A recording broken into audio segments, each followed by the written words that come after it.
लगता है युवाओं के लिए काम हो रहा है कि नहीं? मोदी जी बहुत अच्छा काम कर रहे हैं मेरे हिसाब से। देखिए भाई ने बहुत सारी बातें किया, बट जहाँ तक इनकी विवाद सही है, एक चीज़ है मैं मोदी जी का काट करूँगा, बाकी किसी चीज़ में काट करने लायक नहीं है कि ये जो रिजर्वेशन दिया जा रहा है ना, ये रिजर्वेशन किसी का जाति धर्म देखकर ना किया जाए।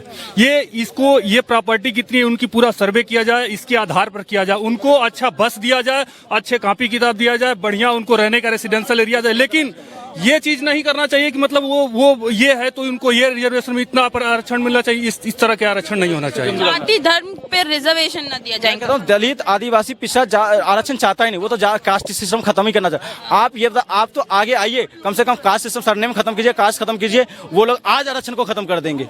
अगर नहीं करा तो आप बताइएगा। आज अगर आप जातीय व्यवस्था खत्म करते हो तो कल वो आरक्षण को छोड़ देंगे, लेकिन नहीं करेंगे। जिसने 3000 साल तक 100% आरक्षण शिक्षा के नाम पर लिया, जिसने 100% आरक्षण व्यापार में वन्य समाज ने लिया, जिसने हमेशा आरक्षण लिया और 50 सालों में थोड़े बहुत प्रोफेसर बनने लगे, थोड़े बहुत अधिकारी बनने लगे, थोड़े बहुत शिक्षक बनने लगे, थोड़े बहुत कामगार बनने लगे, सार्वजनिक संस्थान। तभी तो भारतीय जनता पार्टी सार्वजनिक संस्थानों को खत्म करे, क्योंकि वो लोग बराबर आगे और इन लोगों से दर्द होने लगी है। और कुछ लोग वहां पे, मैं यही कहना चाहता, कोई आरक्षण कोई नहीं चाहता, कोई आरक्षण नहीं चाहता। उनका पता जातीय शोषण हो रहा, उसके खिलाफ है। आप जाति व्यवस्था खत्म कर दिए, आरक्षण कल खत्म हो जाएगा। ठीक, तो क्या लग रहा है रोजगार मिल रहा है कि नहीं युवाओं को? मैम अच्छा रोजगार मिल रहा है, और रोजगार वैकेंसी आ मिल रहा है। रोजगार उसको नहीं मिल रहा है जो बड़ी बड़ी डिग्रियां लेके घूम रहा है, जिसके अंदर स्किल है, स्किल पावर है, वो हर जगह उसको नौकरी है मैडम। ठीक है, ये कह रहे हैं जिसके पास स्किल है उनको मिल रहा है। मैं ये पूछना चाहता हूँ, अगर रोजगार मिल रहा है तो जो बेरोजगारी दर है वो कैसे बढ़ रही है? और इन्होंने कहा ये वही बात करते हैं जिसके पास डिग्रियां। मोदी जी पता सदन के अंदर और तमाम मुद्दों पर क्या पकौड़े तलना भी रोजगार। इनको जीविका और रोजगार में मतलब ही नहीं पता है। ये बताइए, आपके योग्यता के आधार पे जो आपको आनंदित करता हो, वो आपका स्किल के आधार पे वो रोजगार होता है। आप ये बताओ, मैं MBA का डिग्री ले लूंगा और मैं अपने मन से कि नहीं दबाव में मैं पकौड़े लूंगा या चाय बेचूंगा, वो रोजगार नहीं, वो मेरा जीविका हो सकता है घर चलाने के लिए। जीविका अलग चीज है, रोजगार अलग चीज है। रोजगार का मतलब होता है आपकी अर्थव्यवस्था को कैसे मजबूत किया जाए, स्किल के आधार पे, डिजिटल के आधार पे, मेक इन इंडिया का। लेकिन मैं वही सवाल तो पूछना चाहता हूँ, लेकिन दिक्कत यह है कि भारतीय जनता पार्टी में जो हमने प्रधान बनाया वो पढ़ा लिखा, आज तक के इतिहास में ऐसा प्रधानमंत्री मिला है जो ग्रेजुएट है ही नहीं, यहाँ तक कि इंटर नहीं है, फर्जी डिग्री दिखाता। मैं अगर आपको अर्थव्यवस्था वाला अगर आपको प्रधानमंत्री मिलेगा ना तो सुने फर्जी डिग्री दिख रही है। उन्होंने ऑथोराइज डिग्री जो है कि यूनिवर्सिटी से अथॉरिटी मिली हुई है, वो तुम्हें मतलब जिस फॉन्ट को इन्होंने दिखाया था, जिस फॉन्ट को इन्होंने दिखाया, उन्होंने फॉन्ट को कब आया? वो 1989 के बाद आया वो फॉन्ट।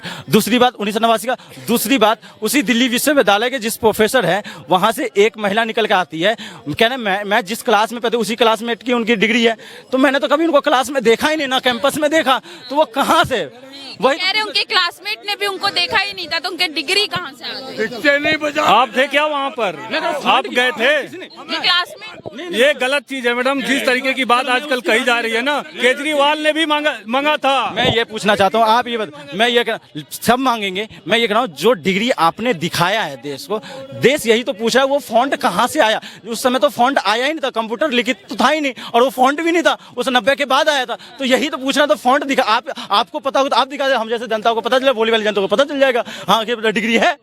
मैं यही तो पूछना चाह रहा हूँ इनसे। फॉन्ट कहाँ से आया? उस समय फॉन्ट चलता ही नहीं। मैम उस समय भी फॉन्ट चलता था, और आज जो फॉन्ट नहीं चल रहा है ना, आज जो फॉन्ट चल रहा है ना, उससे कहीं बेहतर फॉन्ट उस समय चला करते थे हम लोगों के समय में। ठीक है, अभी इनको भ्रम है, जाके अभी रिसर्च देखिए मुझे भ्रम बता रहे हैं। हमारे देश में डिजिटल ही 87 और 89 के बाद आई है, पूरी देश को पता है। और डिजिटल क्रांति जो लाया था वो राजीव गांधी जी ने लाया था, पूरी देश को पता है। उसके बाद ही कंप्यूटर क्रांति आई है। तो वही तो पूछना, और उससे पहले सारा लिखित में होता था। और फॉन्ट की बात करो, फॉन्ट में विश्व में कहीं नहीं था, यहाँ तक कि मैनचेस्टर, MIT, ऑक्सफोर्ड की बात करो, वहां भी नहीं था वो तो। और लेकिन मोदी जी का डिग्री उस फॉन्ट में, लेकिन उसमें जांच नहीं बैठेगा, क्योंकि जांच पता किस पे बैठेगा? संजीव भट्ट पे, जो गुजरात को वो IPS जो दंगा कंट्रोल कर अपने जान को खेल कर वो बीच में फील्ड पे गए थे, लेकिन उसको क्या दिखा दिया है? देशद्रोही दिखाकर आज तक जेल में रहे, आज तक भटक रहे हैं। हाँ, ये तमाम लोग, वही तो मैं बात पूछना चाहता हूँ, ये लोग क्यों भटकाने की बात करते हो? असल मुद्दे पर बात करो, तार्किक मुद्दे पर बात करो, जवाब देगा देश। और तार्किक मुद्दे पर चुनाव में जाने की कोशिश करो। कह रहे हैं असल मुद्दों से भटकाया जा रहा है जनता को। ऐसा कुछ नहीं है मैडम, इनका खुद भ्रमित दिमाग है और ब्रेन वॉश किया गया है आज के लोगों को, है ना। लेकिन ऐसा कुछ नहीं है, मुद्दा जो भी है काम हो रहा है, पूरा देश देख रहा है। एक दो मूर्ख हो सकते हैं, पूरी भारत मूर्ख नहीं हो सकता मैडम। हाँ, जो कह रहे हैं भारत मूर्ख नहीं हो। पूरे भारत क्या भारतीय जनता पार्टी को वोट देती है? मैं 30% वोट मैडम समझिएगा, लोकसभा में भारतीय जनता पार्टी को कितना मिला? 30 और 40 के बीच में मिला है। इसका मतलब 70% जनता क्या वो देश के बाहर के हैं?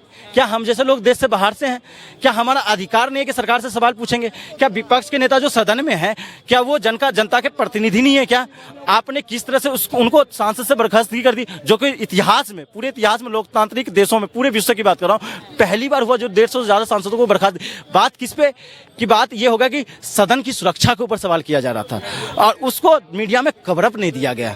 तो आप ये समझ सकते हैं, तो ये तो समझना चाहता हूँ इनके, ये कह रहे हैं 140 करोड़, मैं 140 करोड़ की बात ही नहीं, मैं कह रहा हूँ 140 करोड़ में जो 30% लोग हैं, मैं 70% लोगों की बात करता हूँ कि 70% लोग क्या गलत हैं? मैं इतना जानना चाहता हूँ इनसे बस। बताइए, कह रहे 70% लोग। देखिए, सदन एक रेपुटेटेड हाउस है, पार्लियामेंट है, जो कि पूरे देश के प्रतिनिधित्व वहाँ पर होता है मैडम। और वहाँ पर एक मतलब उल जलूल तरीके से जो काम करेगा ना, उसको वहाँ से बर्खास्त किया ही जाएगा। इस तरीके का नहीं, ये बहुत पहले से ही हो रहा है, ठीक है। ये इनका जो भी है वो अलग की मैटर है, बट वहाँ जो भी गलत करेगा उसके साथ। हाँ जी, मैं इनसे भाई साहब ने पूछा कि सीधी बात बताओ, जो सुरक्षा के मामले में चूक हुई उसके बारे में बात करी जा रही है, आप उस पर जवाब दे नहीं रहे हो। अब ये कह रहे हैं संसद है, प्रतिनिधित्व है, हम उस बात को कहाँ मना कर रहे हैं? हम तो आपसे ये कह रहे हैं कि जो हुआ सुरक्षा में चूक हुई उसमें जवाबदेही सरकार की थी कि नहीं थी, यही तो पूछा है। सच्ची सुरक्षा पे इनका सवाल है। जवाबदेही होती है भाई, जवाबदेही होती है। ऐसे निलंबन करके आप जवाब नहीं रहोगे क्या? पहले से ज्यादा सुरक्षा अब है या पहले थी? इसका जवाब तुम दो। हम मणिपुर देख रहे हैं, हमको देश में दिख रहा है। राजस्थान ने दिखा था जो कन्हैया कुमार को काट दिया था, तब कहाँ गई थी?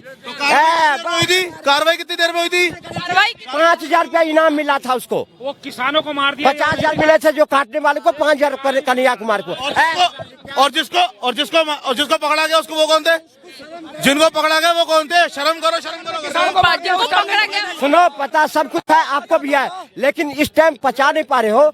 ये कांग्रेस की आड़ में जो इतने सनातन लोगों को आप अपमान कर रहे हो, ये दुनिया देख रहा है, देश देख रहा है, और सबका जवाब 24 में मिल जाएगा। 500 एक मिनट रुको, 303। अरे रुको ना यार, एक बात बताओ मेरे को बहन जी, 303। अरे सुन के जाओ यार, सुन के जाओ।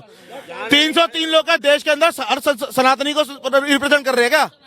303 लोग सिर्फ जो है 140 करोड़ की आबादी को रिप्रेजेंट कर रहे हैं क्या? ये कोई बात होती है यार? क्यों ऐसा बोल रहे हैं आपकी कांग्रेस क्या? सुनो,